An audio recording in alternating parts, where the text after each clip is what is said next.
תמיד אשר אורי ואישי, אורי ואישי ממי יהרה,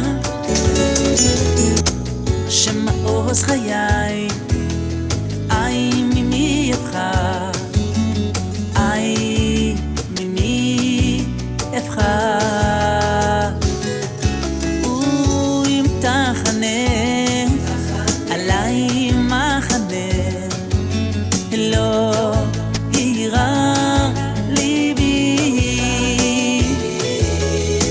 אם תקום עלי מלחמה, בזאת אני בוטח. גם כי אלך בגיא מוות,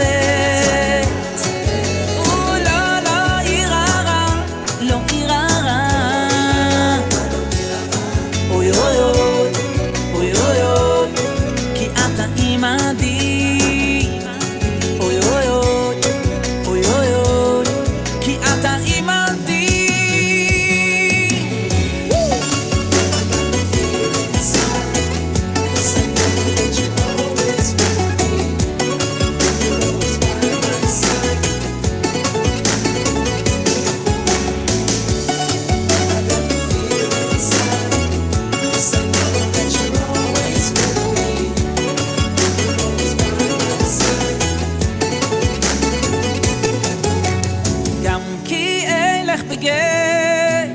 מוות, לא יירא רע, כי אתה עמדי. אוי אוי אוי, אוי אוי אוי, כי אתה עמדי. אוי אוי אוי, אוי אוי אוי, כי אתה עמדי. גם כי אלך בגיא מוות,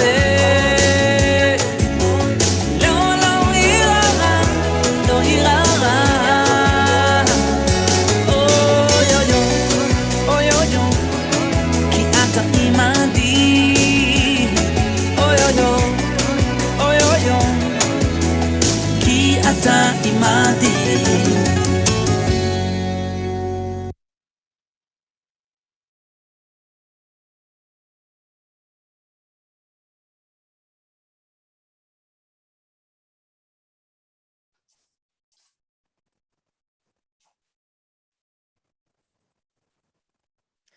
Good evening, everybody, and welcome to this evening.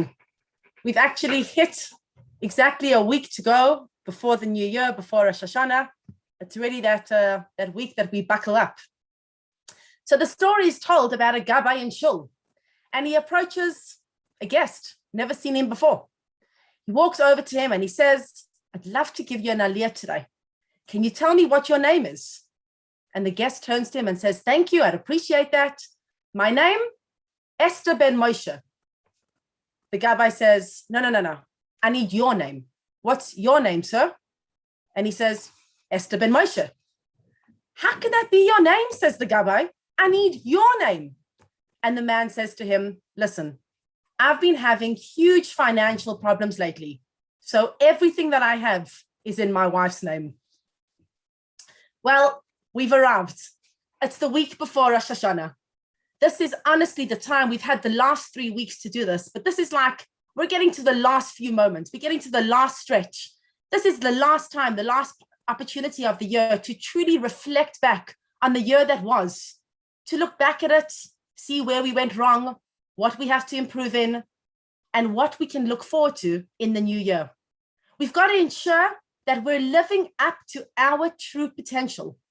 We've got to ensure that we're living up to our names, to who we are meant to be. And just before I start, I'd like to thank our generous sponsors for this evening. Thank you for your generosity. Tonight's sponsored for refuah for all the sick people in our community, but especially for Malka Bat Esther, a young mother who needs our tefillas, who needs our prayers, and Hashem should send her a refuah shalema. Tonight's also been sponsored in gratitude to Hashem for all his kindness, as well as by the Stein family in loving memory of Chaim Rafal ben Yitzchak, whose yahrzeit is on Erev Rosh Hashanah. Thank you for your generosity. We're going to be standing in shul next Tuesday and Wednesday, can you believe it? Listening to the mitzvah of the day, listening to the shofar blowing. And after each time that we blow the shofar, we say the famous words, Hayom Harat Olam. Today is the birthday of the world. What does that mean? Rosh Hashanah is the anniversary of the creation of Adam and Eve, of Adam and Chava. This is what we are commemorating on Rosh Hashanah. This is what the big deal of Rosh Hashanah is really all about. It's the birthday, it's the birth of the human species 5,782 years ago, to be exact. And that's why we have Rosh Hashanah. That's why we make such a big deal over this Yom Tov. That's why it became the Yom Hadin, the Day of Judgment. But Kabbalah actually teaches us that we are celebrating something, not just our birthday. I know the poster was originally sent out celebrating my birthday, not specifically my birthday, but all of our birthdays. Rosh Hashanah is a day that we celebrate our birthdays. But in fact, Kabbalah teaches us that we are celebrating something that is far more meaningful, far more relevant. We are celebrating our birth. What does this mean? Every single year on Rosh Hashanah, we are so privileged. We're so lucky. We are reborn. On Rosh Hashanah every year, we get to re-exist. In fact, we re-emerge every single year, just like Adam and Chava on that very original Rosh Hashanah thousands of years back. Okay, so this sounds nice, very inspirational, very beautiful, very poetic.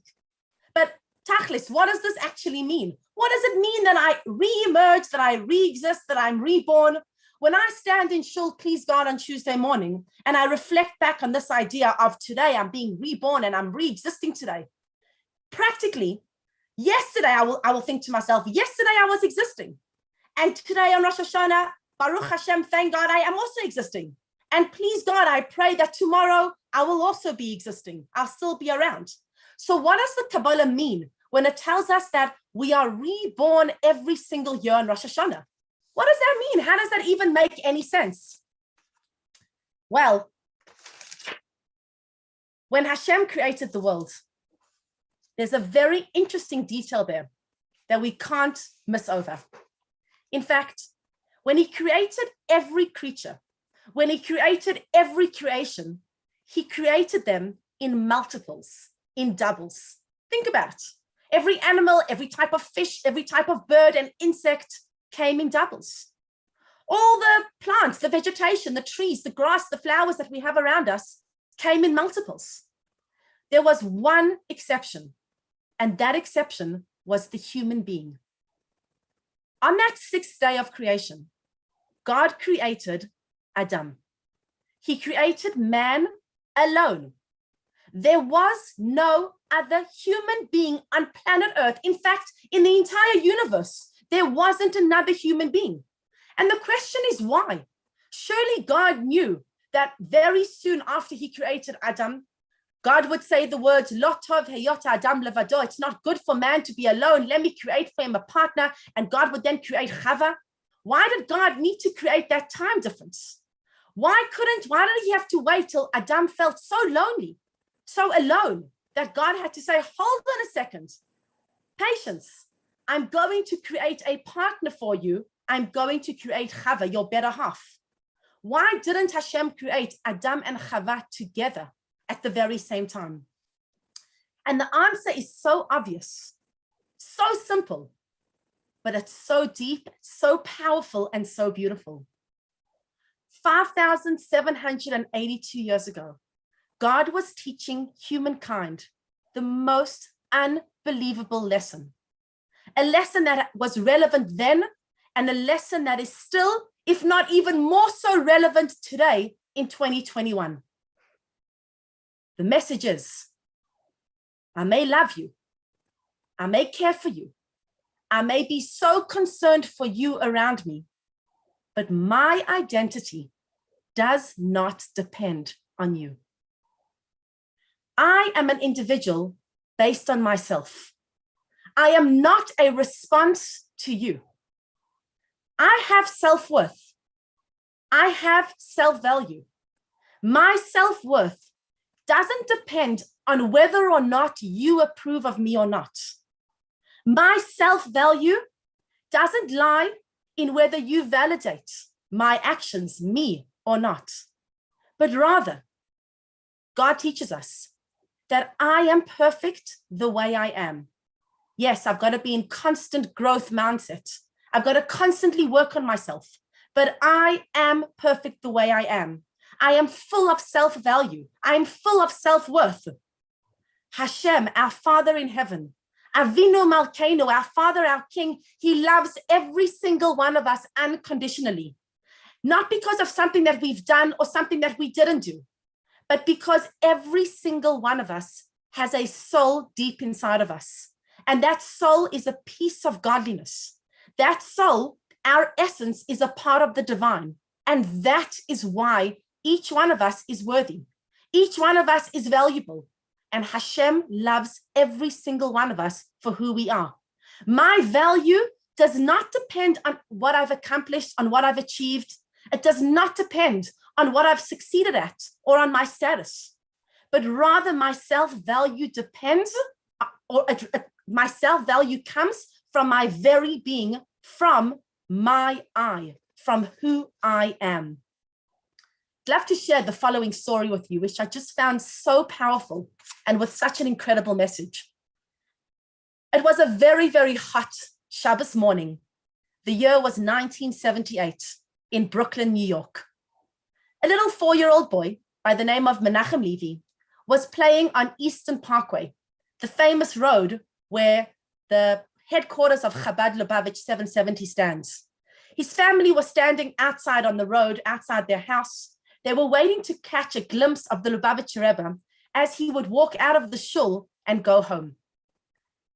He was holding on to his mom's hand, and as the Rebbe walked out of 770, the little boy let go of his mother's hand, and literally before she could blink, he had run, he had gone, he had run over to the Rebbe. And you could imagine in typical 4-year-old boy fashion, the little boy grabs hold of the Rebbe's hand and he begins shaking it wildly, uncontrollably up and down in almost like this, this handshake kind of game. And the Rebbe continued to walk, and the little boy walked together with the Rebbe, and he was shaking his hand aggressively, not letting go. You could imagine the excitement, the passion of this little 4-year-old boy as he's holding onto the Rebbe's hand and shaking him up and down. You could imagine that his mother stood on Eastern Parkway outside her house and was ready to bury herself. She didn't know what to do. The absolute chutzpah of my child. Here stands the head of world Jewry. Here is a great tzaddik, one of the greatest minds of the generation. And my little boy has such chutzpah, such lack of derech eretz, of honor. So what does she do? Right after Shabbos, she writes a letter to the Lubavitcher Rebbe, honestly, just to apologize for her little boy's behavior. So inappropriate, so full of chutzpah. I apologize, I'm sorry. Now, she didn't expect a response. She just wanted to let the Rebbe know that she was so sorry for what her little boy had done. The incredible thing was that a couple of minutes after she had sent her letter, the Rebbe wrote back a response to her. Now we know that whenever the Rebbe corresponded with people, if you received a couple of words, 3 or 4 words, you were very lucky. Often the Rebbe would actually just cross out words from your question in order to answer you. So if I would ask the Rebbe, should I go ahead and do this? The Rebbe often crossed out the words, should I, letting you know, yes, you should go ahead and do that. So to receive written response from the Rebbe was something that wasn't very common. And here, this mother received a letter of 4 paragraphs long. And in this letter, the Rebbe writes to her, not only should you not be upset, but on the contrary, what your little boy has done has given me such nachas, such pleasure, such delight. To see the simplicity, the wholeness, the wholesomeness, the genuineness of this little child blew me away. And the Rebbe writes, my only wish is that adults would behave in the very same manner. The Rebbe finished off his letter with the famous bracha to the mother, that may you raise him, and all of your children to a life of Torah, to marriage, a life of good deeds. And he finishes off and he writes there, and I'm going to mention this story at the gravesite, the resting place of my father-in-law, which is actually where the Rebbe was then buried next to his father-in-law. This is a remarkable story with the most beautiful, profound lesson for us. You see, every single one of us carries within us a belief system. Our belief system is made up of both constructive, empowering, positive beliefs about ourselves, and unfortunately also destructive, disempowering, negative beliefs about ourselves as well. And we pick these beliefs up as we go through life. Usually it starts little kids, consciously or unconsciously. We pick them up from experiences that we go through in our homes, in school, in our communities, literally wherever we are. And these beliefs become the foundation for the stories, for those internal stories that we start to believe about ourselves.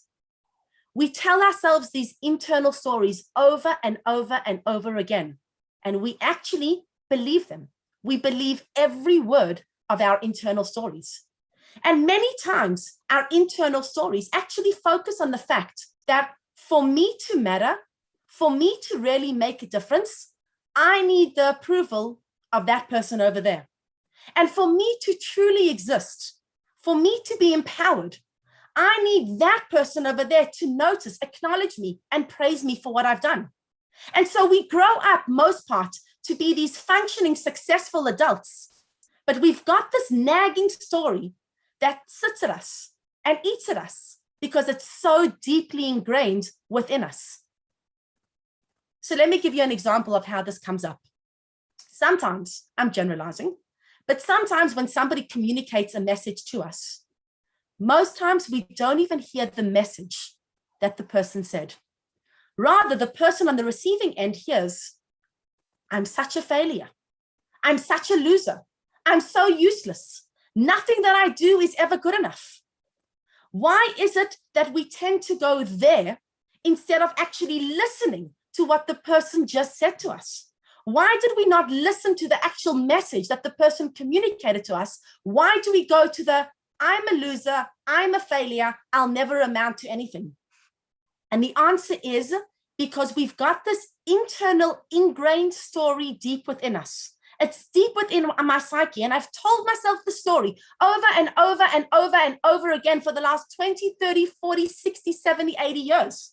That I'm worthless, that I won't amount to anything, and I need you to justify my existence. I need you to justify my accomplishments. And so when somebody talks to me, I'm actually not even listening to the actual word that that person is saying, that that person is sharing with me.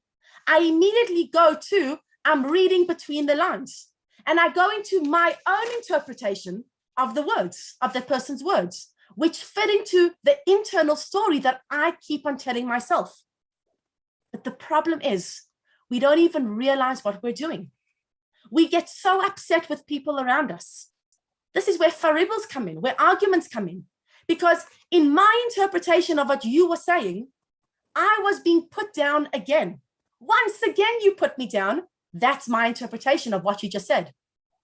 And this is why, when it came to creating the human beings, when it came to creating people, Hashem created Adam alone, on his own. There wasn't another person around, not a mother, not a father, not a spouse, not a sibling, not a therapist, and definitely no Facebook or Instagram or social media followers.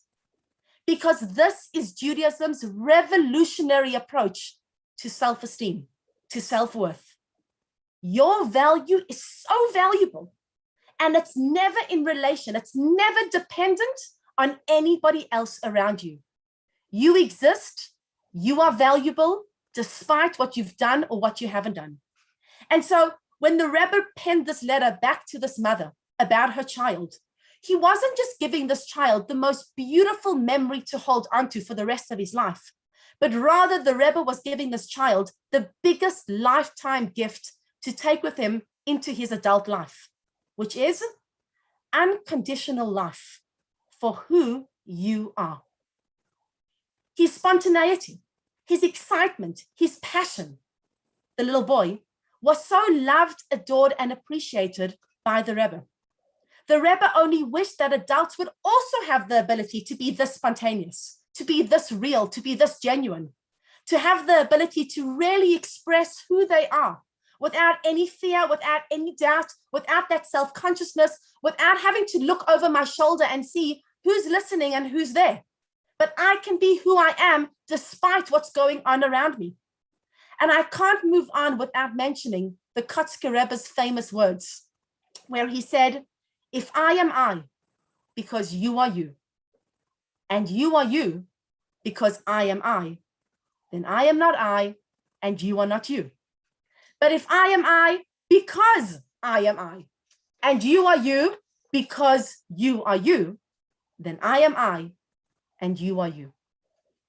What he actually meant over here is, if my I is forever being shaped by you, if I don't recognize that my I is so valuable, has got so much worth to it, then there's no I. There can't be an I. And the truth is that I actually can't listen to you. I can't learn from you. I actually can't love you if I'm so dependent on what you think of me. If my I can only exist because of you. If my I is so dependent on you, then I can't truly be there for other people in my life. I actually cannot be there for my spouse, for my children, for my family, for my loved ones. I can't be there for you genuinely because I'm so busy trying to win you over. I'm so busy trying to impress you, to get you to accept me, that I actually am not giving you the real I. And I cannot be there truly for you. But when I am I, as a fully functioning I, then I've got space. Then I've got room. Then I've got the ability to embrace you, to take you in and be there for you as you need me to be there. I can be there for you. And so Adam was created alone to remind us that we cannot live our lives living in order to impress people around us. We cannot live constantly thinking about what everybody else around me is going to think of me.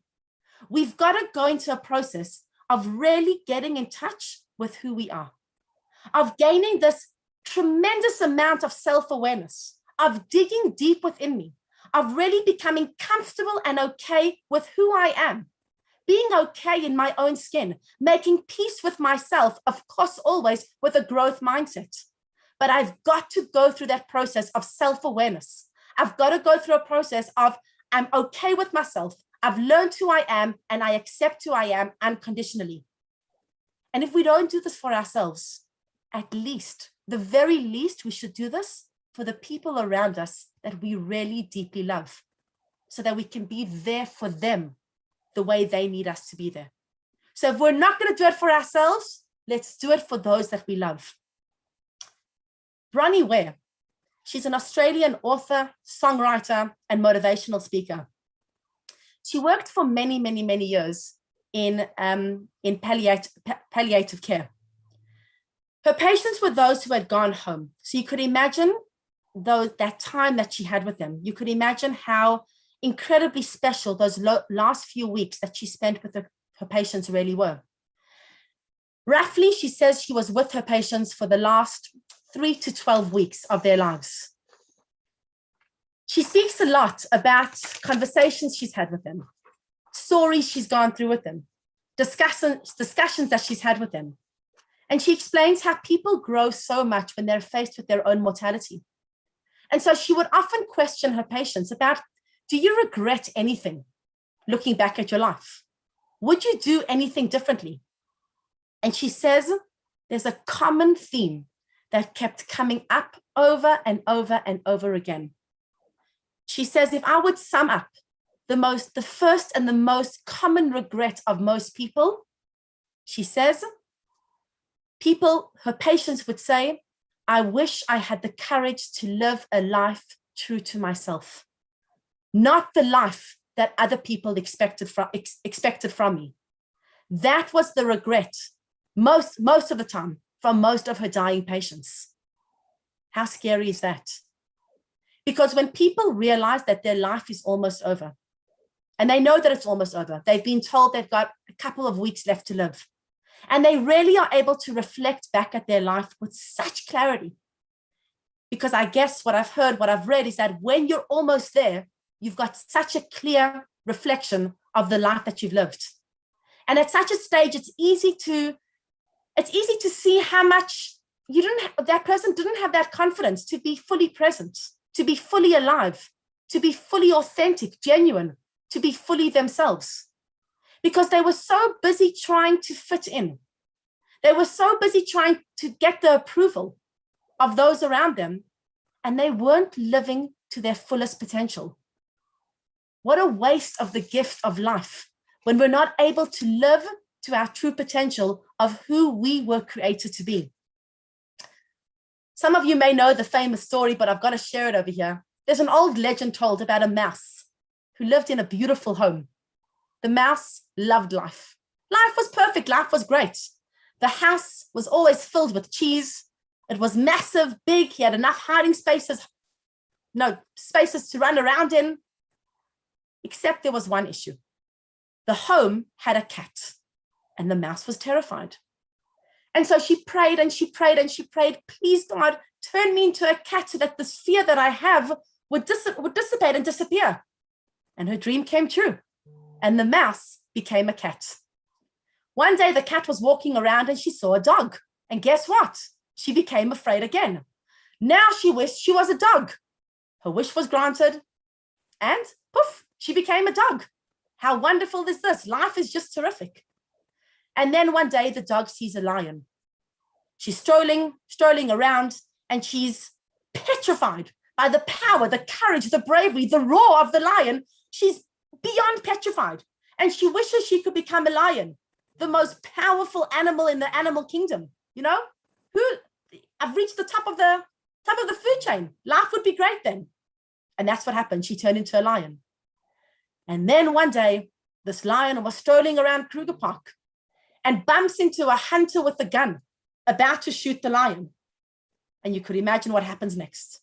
The lion prays and says, please turn me into a human being so that I can finally lose all fear that I've had all these years. And the lion becomes a man. But then the man got married. And the man became absolutely terrified of his wife. So the poor guy was living in constant fear of his wife. So he turns to God and he says, please, this mouse that turned into a cat, that turned into a dog, into a lion, into a man, now turns to God and says, please, God, turn me into a woman. If only you could make me into a woman, I wouldn't have any fear at all. What are women afraid of? And God grants his request, and poof, he turns into a woman. The woman is sitting in her beautiful home one day, sipping a cup of coffee, reading a newspaper, and suddenly she spots a mouse. And she literally climbs up onto the kitchen table. She's screaming, she's howling, she's crying. And the woman turns to God and says, God, please turn me into a mouse. This is such a familiar story to so many of us.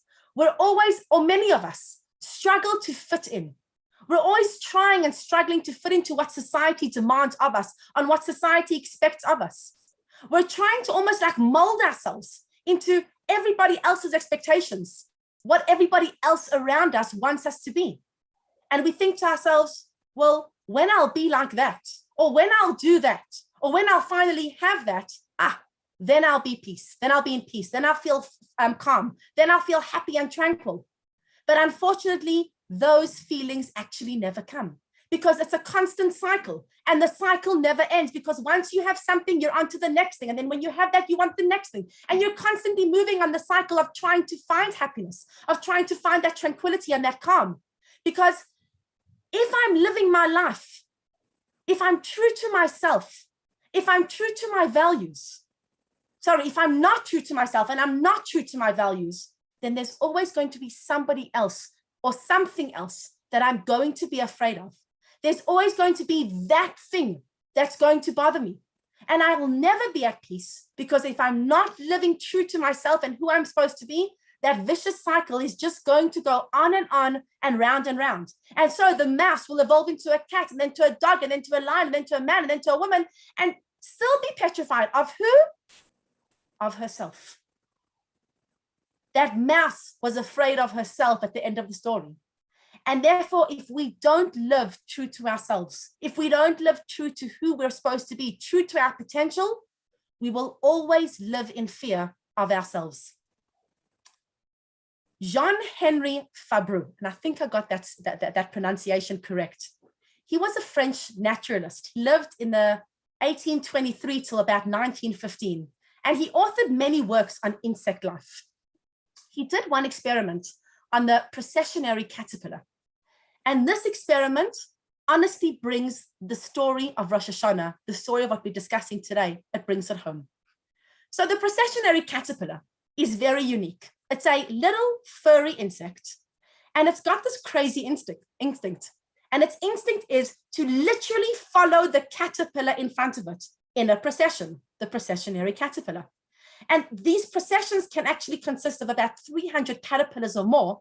And sometimes they're even able to fool predators into thinking that it's a snake. And it's incredible to watch how they move. They're from nose to tail. So the nose of the one caterpillar is touching the tail of the caterpillar in front of it. And they move around in this train. Their eyes are like half closed, and they're constantly searching for food around them. That's what they do. So this Fabre, this Jean-Henri Fabre, what he did was he took this giant flower pot, and inside the flower pot, he put what these processionary caterpillars love to eat, these juicy green leaves, don't know exactly which ones. He put these plants, these leaves in the center of the flower pot. And he then enticed the first caterpillar, the lead caterpillar, to start circling around the flower pot. And what happened? Well, all the caterpillars followed. And what he managed to do was he managed to get the last caterpillar to touch the tail of the first caterpillar. So they were connected as one. They created this full circle that was moving around and around and around this flower pot in this never-ending procession, in this never-ending line. So each caterpillar was following the caterpillar in front of it. Obviously, they were thinking, these caterpillars, that they were looking for food. That's what they were looking for. They were looking for their food. So this scientist was convinced that, one second, after they circled this flower pot over and over again, there's going to come to a point where they realize that they're going around in circles. They obviously are going to come to the point where they realize there is no food over here. And somebody, one caterpillar, is obviously going to break the cycle, break the circle, and move in another direction. And he watched them with such fascination. Why? Because they never broke out. In fact, what did they do? They just walked around and around and around and around. So he waited and he carried on watching. And he thought, come on, they've got to break out of this at some point. And after 2 or 3 days, he says, he was convinced that by then they're exhausted, they're starving, they're hungry. Of course, one of them is going to break out of the circle. Of course, one of them is going to head to the green plants that are literally a couple of inches away from them in the flower pots. Nothing happened. So he sits and he carries on watching them. He says 7 days and nights. Not one caterpillar broke out of the circle. Not one caterpillar broke this pattern in order to walk a few inches to get to their leaves. Finally, after 7 days, every single one of those caterpillars had died from utter exhaustion and starvation. And the question is, do we sometimes not suffer from the processionary caterpillar's craze in one way or another? How many times, or do we ever, is what we have to ask ourselves, do we ever land up following the masses, where deep inside we know that this is something that I should stand up to, where deep inside of me, I know that I shouldn't be involved in this. This is not good for me.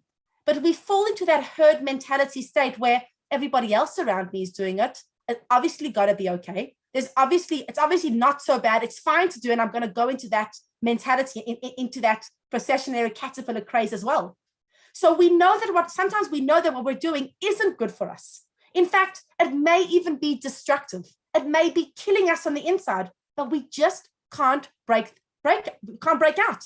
We can't get ourselves to leave the circle and start our own pattern and start our own circle or start our own, movement in the other direction. How often is what we have to ask ourselves, do we just say yes to something that I don't want to do? but I'm going to say yes because everybody else around me is doing it, or because people around me expect me to do this. This is what they think I should be doing. And if I don't do it, imagine how many people around me I'm going to let down. And we know that this makes us feel so empty. It doesn't make us feel good inside, but we do it because we're expected to, or because everybody else around us is doing it. And so we're so often trying to keep up with the Joneses that we neglect to actually listen to that inner voice that is deep inside of us. Every single one of us has this inner voice. And this inner voice, we've got to learn to listen to it because it knows what's best for us. There was this 104-year-old woman, and she was once asked, tell us, what's the advantage of living till the age of 104? And what did she answer? She said, there's no peer pressure at this age. We're often so involved in trying to please people around us, following the masses or whatever the case is. We're trying to ensure that we fit in, that we don't stand out like a sore thumb, that we never allow ourselves to actually just be. And when I say just be, I mean true to who we're supposed to be. We don't take the time to stop, to get in touch with ourselves and follow our gut, follow that intrinsic inner voice inside of us. Rabbi Dr. Tzvi Hirsch Weinreb, he's a doctor in psychology and he's a prominent rabbi in the US. He tells the following story. He says in the early 70s, he was a young man and he was deeply confused. There was pre-midlife crisis, but he was like really going through a very confusing stage in his life. And he had questions in his faith. He had doubts in his career. He almost felt like he was at a crossroads and he had no idea where to turn to or where to go. He was in his early 30s having a midlife crisis. Now, he wasn't a Hasidic Jew at all, but he had heard about the wisdom of the Lubavitcher Rebbe. So he decides, you know what? What's the harm? Let me try and set up an appointment with him and let me see what he tells me. Let me see what he guides me to do. I'm at such a crossroads. I need somebody to actually guide me and tell me where to from here. So what does he do? He calls the Rebbe's office from his home in Maryland, and he wants to book an appointment, a time. Give me a time that I can come in to New York to see the Rebbe and speak to the Rebbe. The Rebbe's secretary answered with a very simple, hello, who's this? And as he was talking on the phone to the secretary, he could hear that the Rebbe was in the background in the room. He was obviously walking around. And he heard the Rebbe saying to the secretary, who's calling? And the rabbi replied to the secretary, it's a Jew from Maryland. Very careful not to say his name. So he never said who he is, just a Jew from Maryland. And he continues on the phone to tell the secretary how he's got all these questions and he's at a crossroads and he doesn't know where to do, and he wants to discuss all of these things with the Rebbe regarding his future, where to from here. I don't know about my career. My faith is crumbling. I'm feeling lost. I need guidance. Please, can I have a time to speak to the Rebbe? And as he was talking on the phone to the secretary, what the secretary was doing was he was actually telling the Rebbe line by line what this rabbi, what this Jew from Maryland was telling him, line by line. Oh, he said this. What did you say? Oh, he said this. And so he was telling the Rebbe on the phone exactly what the rabbi on the phone was telling him. And then he heard the Rebbe say, tell him that there is a Jew who lives in Maryland that he can speak to. His name is Weinreb. So the secretary says, did you hear the Rebbe's advice? As in, you don't have to come in to book a session to speak to the Rebbe, just go speak to this guy. The rabbi literally froze. He says he didn't know what to do with himself. He could not believe what the Rebbe had just said. He was so careful that he didn't mention his name at all. He was so careful that he didn't say that my name is Rabbi Tzvi Hirsch Weinreb. He just said that I am a Jew from Maryland. But the Rebbe said his name on the phone call. The Rebbe said, you should speak to Weinreb about your problems. So he stutters, he manages to stutter on the phone to the secretary and he says, but my name is Weinreb, like that's me. And then he heard the Rebbe say to the secretary in the background, if that's the case, then he should know that sometimes one needs to speak to himself. And this obviously completely changed the rabbi's life. And he went on to become an amazing author, lecturer, prominent voice in the US and the head of the OU, a very, very incredible guy, because he took the Rebbe's advice and he listened and he spoke to himself. Because there is no one who knows you better than yourself. We've got to be able to actually talk to ourselves and listen. So sometimes we have the ability to talk to ourselves, but sometimes we lack that ability to actually listen to our very own advice. We have a soul deep within. We were gifted with this incredible neshama, this incredible soul. This is our compass. This is the gift that Hashem has given us. I'm not putting you on planet Earth. I'm not sending you down to live a life for 80, 90, 100 years where you're going to have to figure your things out for yourself. I'm giving you a compass, an inner voice that knows exactly what you need to do. This inner voice knows your strengths, your capabilities, your talents, and your weaknesses. And this inner voice can guide you if only you would listen to it. Your inner voice knows exactly how and why and what to do. We only have to almost like reacquaint ourselves with ourselves. We've got to learn to be comfortable with ourselves. We've got to learn to feel comfortable in our own skin and live the life that we were destined to live. And so on Rosh Hashanah, next Monday night, Tuesday, the birthday of Adam and Chava, essentially, it's our birthday as well. It's the birthday of every single one of us. And on our birthday, on Rosh Hashanah, as we're standing there in Shul, reflecting on the year that was and hopeful for the year that will be, we have to ask ourselves a deep and profound question. And the question is, was my umbilical cord completely cut at birth? Or am I still connected and dependent on everybody or somebody else for my identity? Do I need somebody else to be the person that I'm destined to be? And Rosh Hashanah is a gift. Hashem gives us once a year a gift. This is a time for each one of us to truly give birth to ourselves. This is a time to let the Adam and the Chava inside of us, that inner voice, us, our potential, to emerge fully. Not emerge half connected to somebody else, half dependent on somebody else, but Rosh Hashanah is our time every single year to sever that umbilical cord that cripples us, that paralyzes us, that holds us back from living my true potential. Because how can I possibly live the life that I was destined to be if I'm constantly worrying about everybody else around me and needing other people's approval in order to move on with my life? And so as we stand in Shul on Rosh Hashanah, we've got to listen to the shofar and we've got to close our eyes.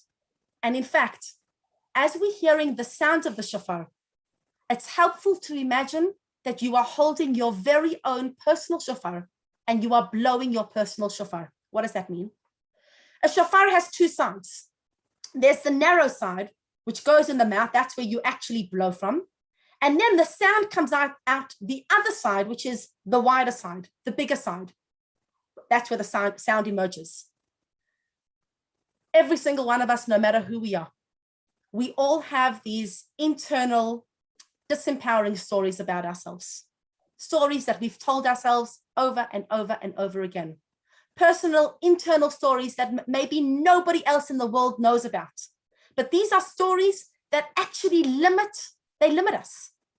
They hold onto our weaknesses and don't allow us to truly live.